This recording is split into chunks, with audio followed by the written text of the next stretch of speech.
Welcome to Sleepy Stories, the place where stories aren't meant to be finished. I'm Arthur, and tonight I'll be reading you a relaxing, sleepy story written by Pumby. We're going to drift through a peaceful day in Kyoto's hidden gardens, where time moves slower and every breath feels deeper. Find a comfortable position, let your body sink into stillness, and allow the gentle rhythm of this story to carry you towards sleep. The first thing you notice is the quiet. Not silence, but something softer. A hush that wraps around you like morning mist. You're standing at the entrance to a private garden, tucked behind ancient walls in Kyoto's northern district. The wooden gate before you is weathered to a silvery grey, its surface smooth from decades of hands pushing it open. You reach forward, feeling the cool wood beneath your palm, and step through. Inside, the world transforms. The garden unfolds in layers, each one revealing itself slowly, deliberately. A stone path winds ahead, its rocks worn into gentle curves by countless footsteps before yours. Moss grows thick between the stones, cushioning each step with impossible softness. The air tastes different here, cleaner somehow, filtered through maple leaves and carrying the faint sweetness of unseen flowers. To your left, water moves. A small stream curves along the garden's edge, its surface catching fragments of morning light. The sound it makes isn't rushing or urgent. It's the musical whisper of water finding its way over smooth pebbles, a rhythm so consistent it becomes almost hypnotic. You pause, watching how the current creates tiny whirlpools around submerged stones, each one spinning slowly before dissolving back into the flow. The path leads you deeper, past a stone lantern, covered in patches of pale green lichen. Someone placed it there centuries ago, choosing this exact spot for reasons that still make sense. It stands at a perfect angle to catch the afternoon sun, though right now the light is still soft, diffused through the canopy overhead. Cherry trees arch above, their branches creating a natural ceiling. Spring has passed, so there are no blossoms, just the pure structure of wood and leaf creating patterns against the sky. Your breathing has already begun to match the garden's pace, slower, deeper. Each inhale brings the scent of damp earth and something floral you can't quite name. It doesn't matter what it's called. What matters is how it settles into your chest, how your shoulders drop just a little more with every breath out. A bamboo fountain catches your attention. It's a simple mechanism, elegant in its design. Water fills a section of bamboo slowly, tipping it forward when the weight becomes too much. The water pours out. The bamboo swings back and strikes a stone with a hollow thud that echoes once, twice, then fades. The cycle repeats, marking time in a way that feels both measured and completely natural. You could stand here watching it for hours, maybe you already have. Time feels negotiable in this space, less like a river and more like a still pond. The path curves around a cluster of azalea bushes, their dark green leaves glossy in the filtered light. Beyond them, you glimpse your destination, a traditional tea house, its thatched roof rising just above the garden's edge. But there's no need to hurry. The tea house has been there for 200 years. It'll wait another few minutes while you take in everything between here and there. A dragonfly hovers near the stream, its wings catching light in iridescent flashes, blue and green and something between both colours. It darts forward, stops mid-air with impossible precision, then continues on some route only it understands. You watch until it disappears beyond a stand of iris plants growing at the water's edge, their purple blooms just beginning to open. The stones beneath your feet change texture. These are newer, cut more precisely, forming a clearer path. Someone tends this garden with careful attention. You can see it in how the moss is encouraged, but not allowed to overtake, in how fallen leaves are swept, but a few are left to add their russet colour to the scene. It's maintained to look effortlessly natural, which means someone works very hard to make it appear they don't work at all. You notice a stone basin ahead, set low to the ground. Clear water fills it, fed by a bamboo pipe that releases a steady trickle. A wooden ladle rests across the basin's rim. This is a place for purification, for the simple ritual of washing hands before entering sacred space. You kneel beside it, feeling the coolness of the stone beneath your knees. The water is cold, startlingly so, and perfectly clear. You can see every pebble at the basin's bottom, each one chosen for its colour and shape. As you stand, you realise the tea house is closer now, just beyond a small wooden bridge that arches over the narrowest part of the stream. The bridge is painted a deep red, the colour slightly faded, which somehow makes it more beautiful, more honest. Red railings guide the way across, and the wood beneath your feet is solid, reassuring. From the bridge's centre, you can see how the garden arranges itself. Everything flows from this vantage point. The stream, the path, the placement of stones and plants, all of it converges here, before spiralling outward again in new directions. It's designed to be viewed from this exact spot, and standing here, you understand why someone might spend years planning such a thing.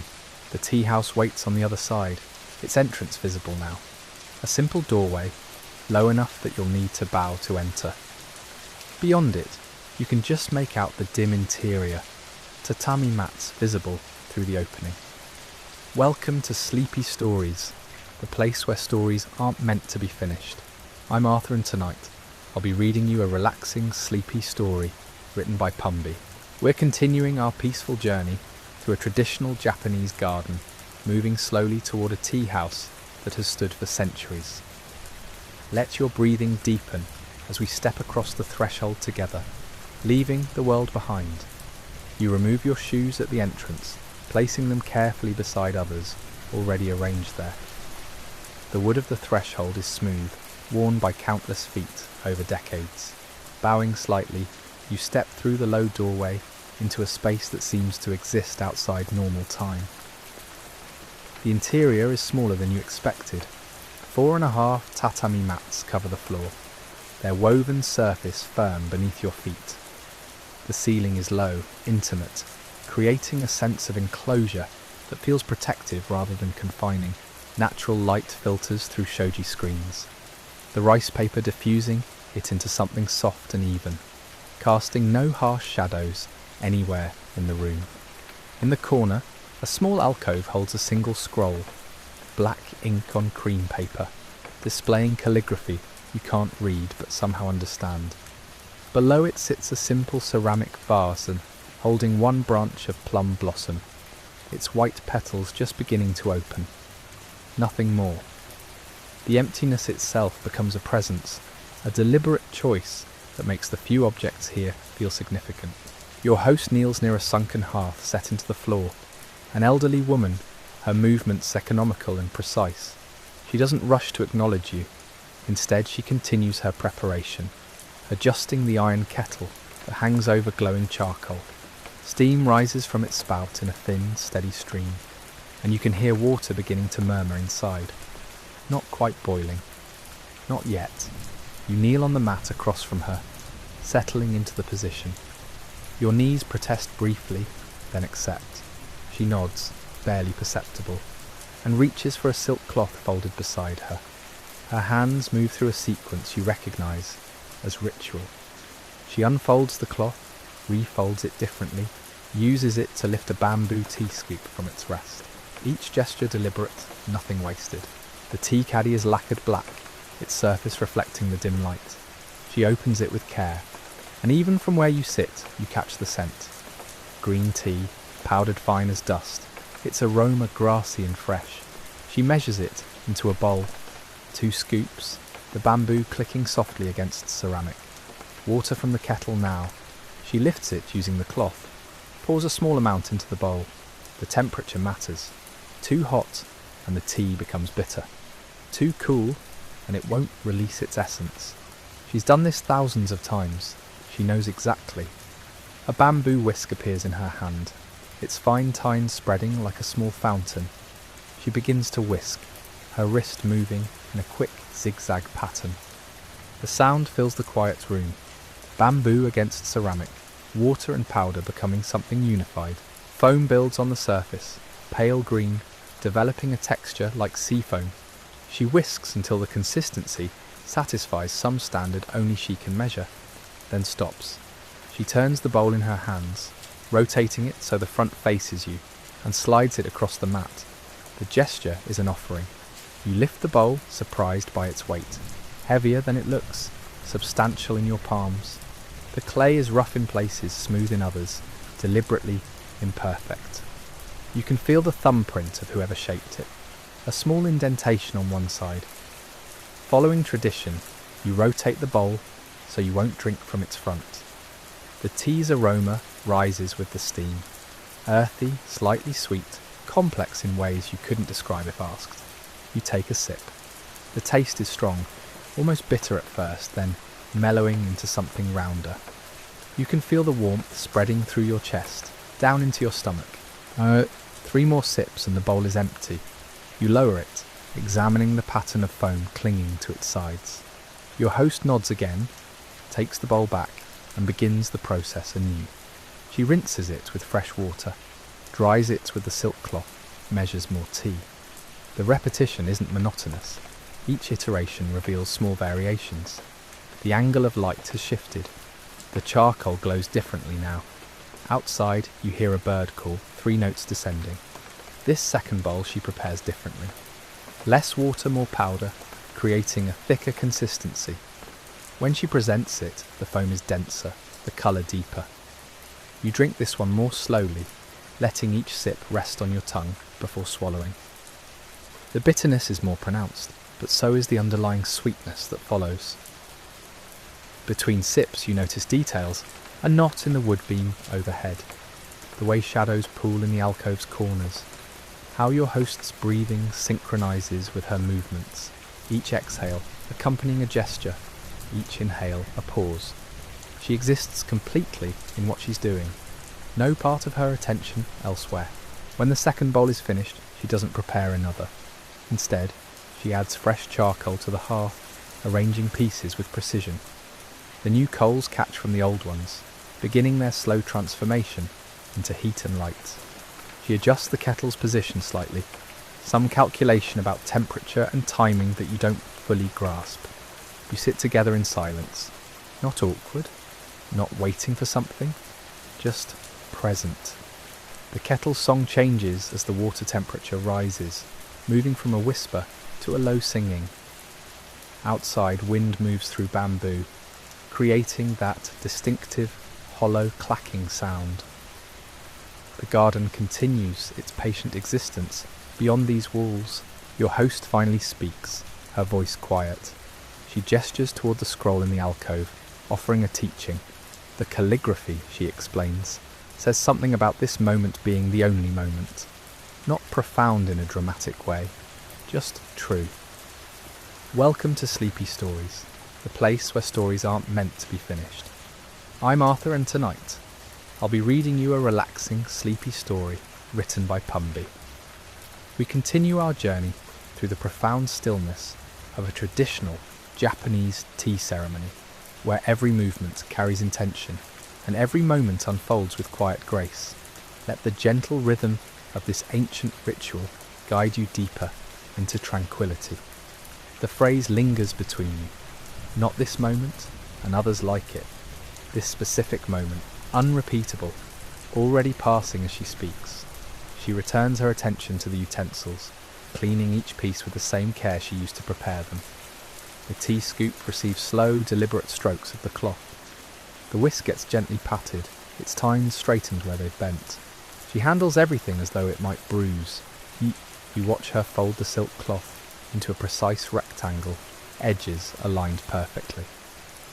She sets it beside the tea container, both objects positioned at angles that seem arbitrary, but clearly aren't. Geometry exists here, that you can sense but not articulate. Relationships between objects, between empty space and filled space, all carefully considered. The room has grown warmer. Heat from the hearth spreads gradually, reaching into corners that were cool when you entered. You notice your shoulders have dropped. Tension you didn't know you carried now absent. Your jaw is loose. Your breathing has slowed to match the room's pace. each breath fuller than the last. Your host rises smoothly, her movement upward, as controlled as sitting down. She crosses to the alcove, kneeling before it. From somewhere within its shadows, she withdraws a wooden box, dark wood, unvarnished, marked with years of handling. She returns to her position and opens it with care. Inside, nestled in silk, sits a tea bowl. Different from the others.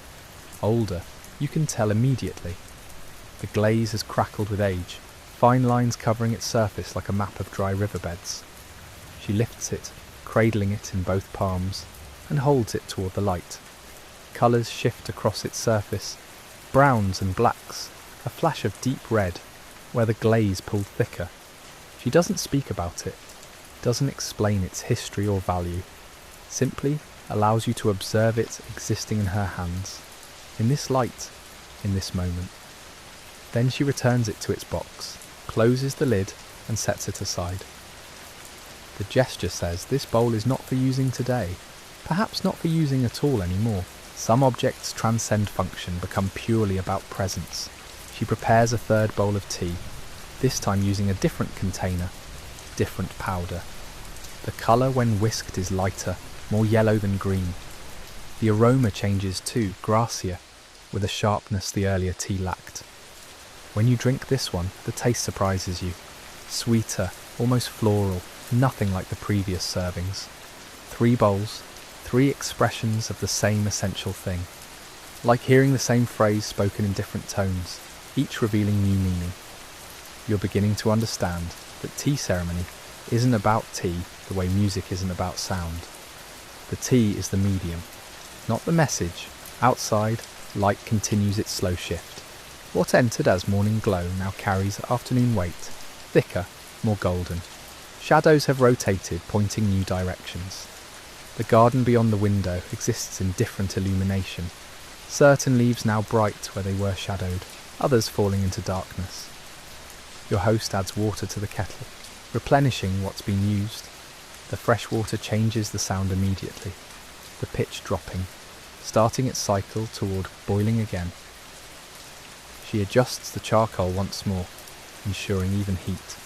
These maintenance tasks receive the same attention as the ceremony's central actions. No hierarchy exists here between important and mundane. She produces a small sweet from a lacquered container, places it on a piece of paper before you.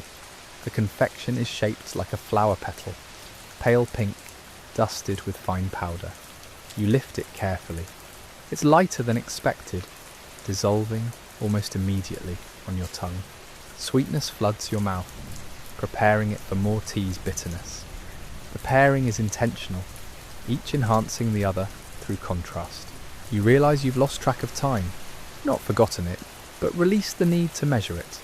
Could be an hour since you arrived, could be 3. The distinction feels irrelevant. Clock time and this time operate under different principles. Your host begins cleaning the tea room's edges. She wipes the frame around the alcove, the wooden lip of the hearth, the corners where walls meet floor. The cloth moves in long, smooth strokes. She's not removing visible dirt. The room was already immaculate. This is something else. Renewal, perhaps. Acknowledgement of space. She returns to stillness, kneeling in her original position. Her hands rest in her lap, right over left, forming a circle. Her eyes lower, but don't close. She's not meditating in the formal sense, just sitting, being present with what is. You mirror her position, straightening your spine, settling your hands.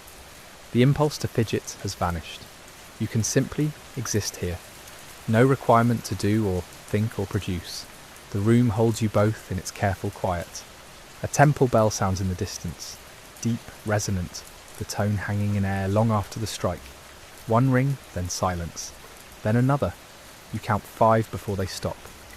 The sound doesn't intrude. It belongs to this moment as much as your breathing. The kettles whisper, the light moving across the floor. Your host finally looks up, meeting your eyes directly, for the first time since the ceremony began. Welcome to Sleepy Stories, the place where stories aren't meant to be finished.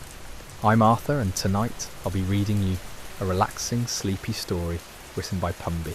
We continue our journey through a traditional Japanese tea ceremony, where time moves differently and every gesture carries meaning. Let yourself sink deeper into this tranquil world.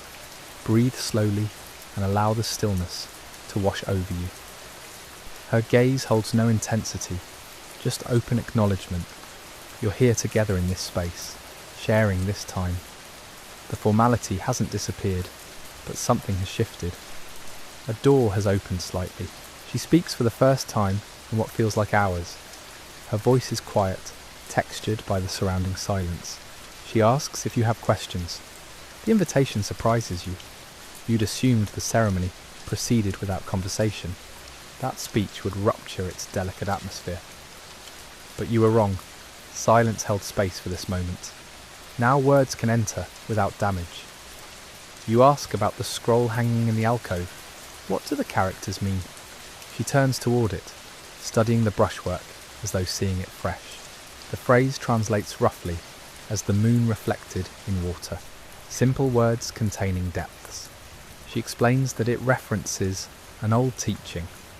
The moon's reflection appears on the water's surface, perfect and complete. Yet the water holds nothing. The moon remains in the sky, untouched. Beauty exists fully in both places simultaneously. The tea ceremony is like this, she says, complete in itself, yet leaving no trace once finished. Nothing is possessed or kept, only experienced. You consider this, watching light play across the floor's wooden grain, impermanence given form. She asks if you'd like to prepare tea yourself. Your immediate reaction is hesitation. You've been watching, yes, but the complexity of each movement seems beyond casual replication. Reading her expression, she offers gentle reassurance. Mistakes are part of learning. The tea won't judge your inexperience. She guides you to her position. You kneel where she'd been kneeling, seeing the room from this new vantage. Everything looks different. The alcove appears farther away. The kettle seems closer, more immediate. She places the tea bowl before you. The bamboo whisk rests beside it, along with the tea scoop and the container of powder. Your hands feel suddenly clumsy, thick-fingered and uncertain. She demonstrates again, slowed down, each movement isolated so you can observe its components. Scoop the powder. 2 scoops, level gently. Transfer to the bowl. Add water, not too much. Whisk in one direction first, breaking up clumps. Then shift to the rapid back and forth motion that creates foam. You lift the scoop. It's lighter than expected, the bamboo worn smooth by countless hands before yours. You dip it into the green powder, bringing up what you hope is the right amount. Some spills as you transfer it. Your hand isn't steady. She says nothing, just watches. You add the second scoop more carefully. Better this time. The powder sits in the bowl's centre, a small mound of concentrated green. She pours hot water into a smaller vessel for you, easier to control than the kettle. You lift it, tipping water into the bowl. Too much comes out at once. The powder disperses quickly, muddying rather than mixing. You pick up the whisk, gripping it the way she did, or trying to. Your fingers don't quite know where to settle. The angle feels wrong. You begin whisking, the motion jerky and uneven. The whisk catches against the bowl's side, making a scraping sound that seems too loud. No foam appears, just thin, uneven liquid. Your host reaches over, not taking the whisk, but adjusting your grip slightly. Her touch is brief, corrective. She demonstrates the wrist motion again in the air. Loose, not rigid, let the whisk do the work. You try again. This time the movement flows slightly better. Small bubbles begin forming on the surface, not the thick foam she created, but something resembling it. You continue whisking until your wrist tires.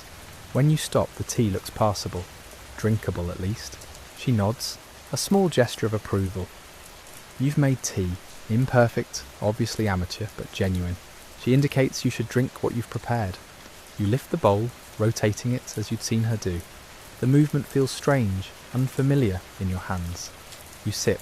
The taste is similar to what she'd served, but different. Your whisking left it less smooth, slightly grittier. The temperature isn't quite right either. Cooler than optimal, but it's tea. Tea you made with your own hands in this quiet room, while afternoon deepened around you. You set the bowl down carefully, relief mixing with unexpected satisfaction. Your host prepares one final bowl, returning to her role. Her movements carry the same precision as before, but you see them differently now. Having attempted the process yourself, you recognize the skill hidden in her apparent simplicity. Each gesture is practiced to the point of disappearing, becoming so natural it seems effortless. She serves this last tea with particular care.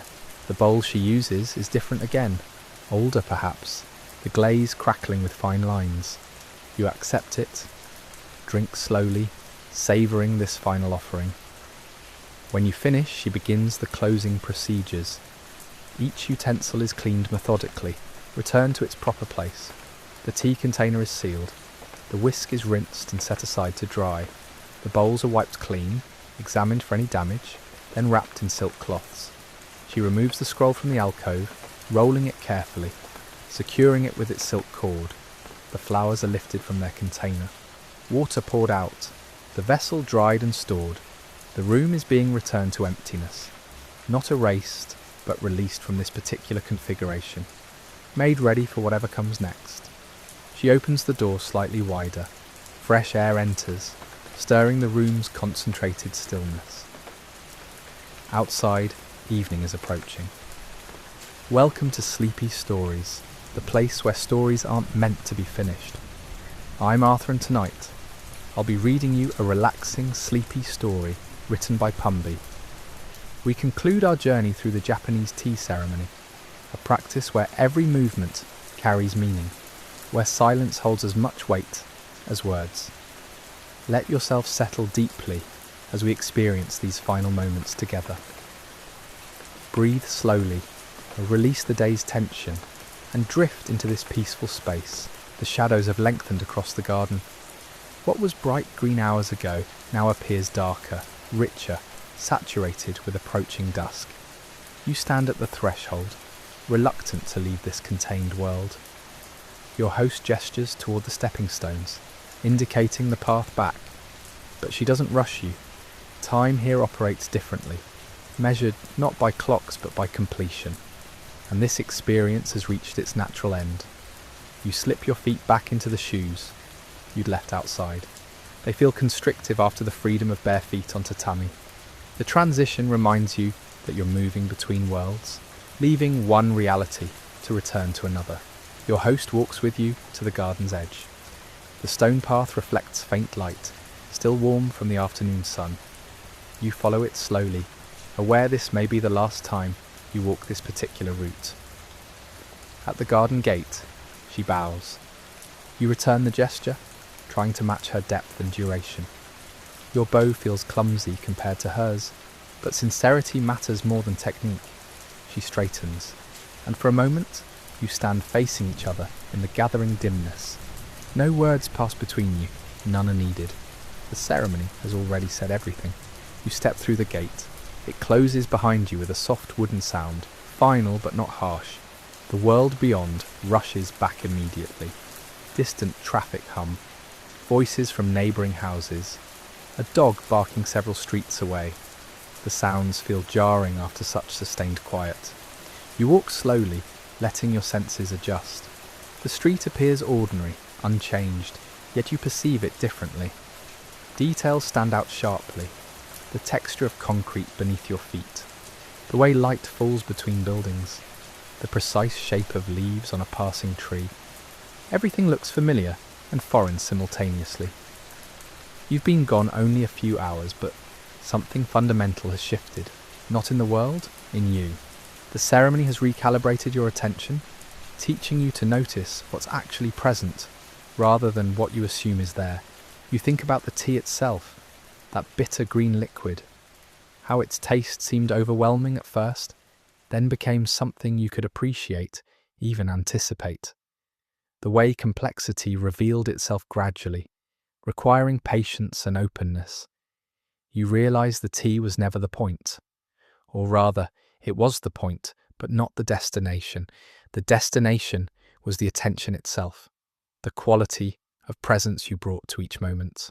The imperfection of your own tea making stays with you. How your hands fumbled with the scoop, how your whisking produced uneven foam, how the temperature wasn't quite right, yet your host had nodded approval. Not because the tea was perfect, but because the attempt was genuine. Perfection wasn't the goal, sincerity was. You pass people on the street who move with purpose, focused on destinations. Their faces are closed, turned inward or towards screens.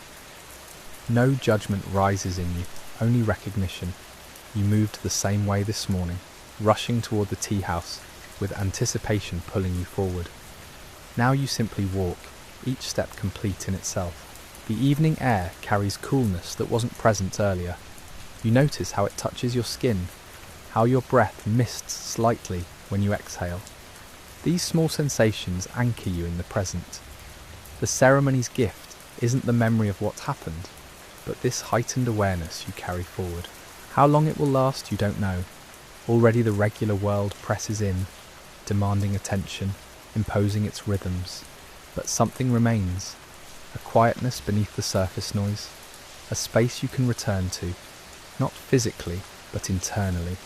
The tea house exists within you now, a room you can enter when the outer world becomes too much. You learned its dimensions this afternoon, the way light falls through paper screens, the sound of water beginning to boil, the weight of a tea bowl in your hands, the bitter, grassy taste spreading across your tongue. These memories will fade, of course. Details will blur, colours will dim, sensations will lose their sharpness, but the essential truth will remain. That such spaces exist, that slowness is possible, that attention can be cultivated like any other skill. That beauty often appears in constraint rather than abundance.